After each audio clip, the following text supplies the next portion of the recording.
We'll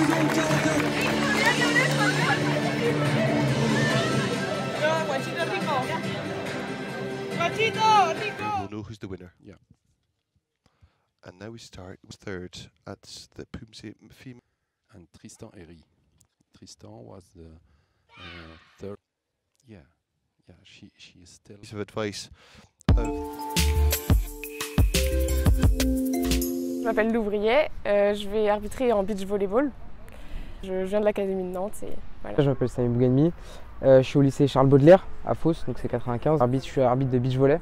Donc le but c'est de renvoyer la balle dans le camp adverse en 3 touches, toucher la balle au sol dans le camp adverse, dans les délimitations du terrain, donc c'est 2 carrés de 8 mètres. Ça se joue en 2 sets gagnants, mais du coup ça peut aller jusqu'à 3 sets et le dernier set est plus court, c'est un tie-break.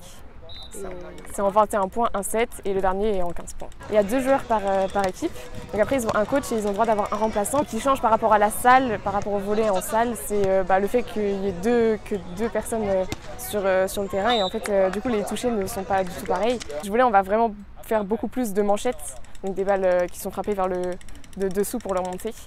Et en fait il y a deux antennes de chaque côté du terrain. Et la balle, il faut forcément qu'elle passe entre les 2 antennes. Alors aucun joueur a le droit de toucher le filet, donc s'il est impliqué dans l'action, il n'a pas le droit de toucher le filet. Qu'il soit tapé avec un membre, donc pas en manchette, on ne peut pas. Il faut qu'il soit tapé, il ne faut pas que la balle soit poussée. Donc que ça soit derrière la ligne des 8 mètres, donc la ligne de fond. Au contre, si on veut contrer et qu'on touche le filet avec ses mains, c'est une faute. Donc à haut niveau, le plus dur à siffler, ça va être les doublés. Parce qu'en fait, sur une passe à 10 doigts, il faut que la touche soit simultanée, enfin il faut qu'elle soit pas alternée, donc simultanée, donc en même temps.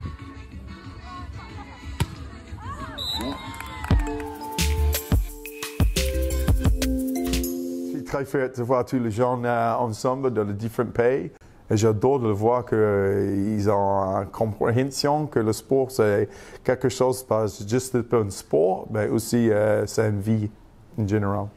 Je pense qu'avant tout, quand on fait du sport, ça reste une passion. On ne fait pas ça pour avoir de la fame, de l'argent. Ça doit rester une passion, quelque chose qui nous fait vibrer viscéralement. C'est un événement qui permet de rencontrer d'autres élèves, d'autres sportifs des autres pays. Donc c'est important de penser à échanger et à apprendre les uns des autres.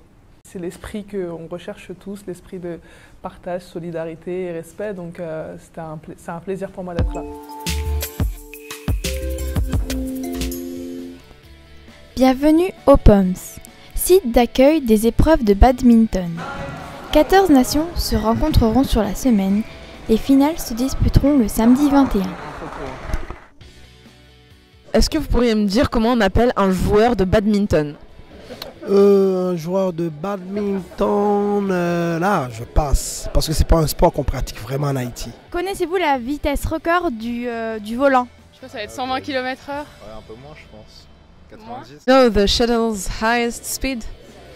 No, I don't know.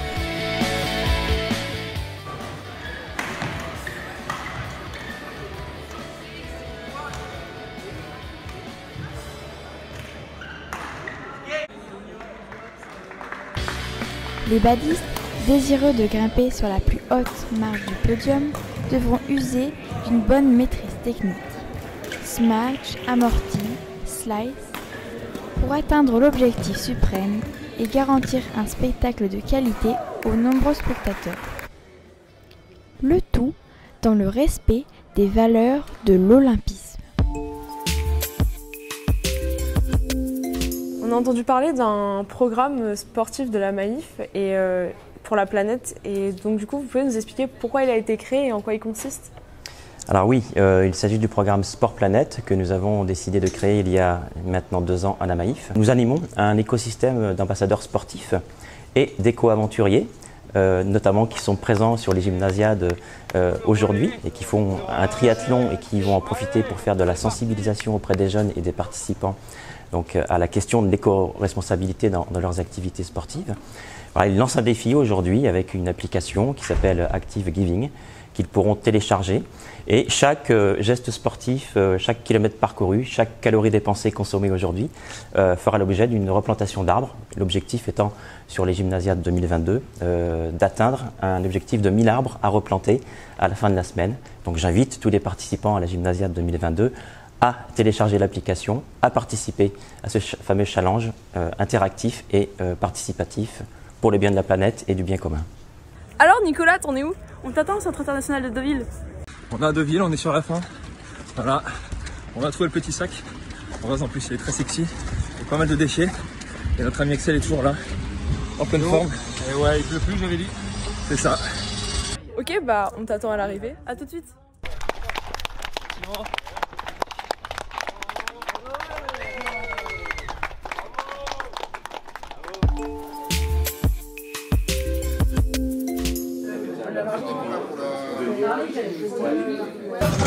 Bref, on a rejoint les jeunes reporters.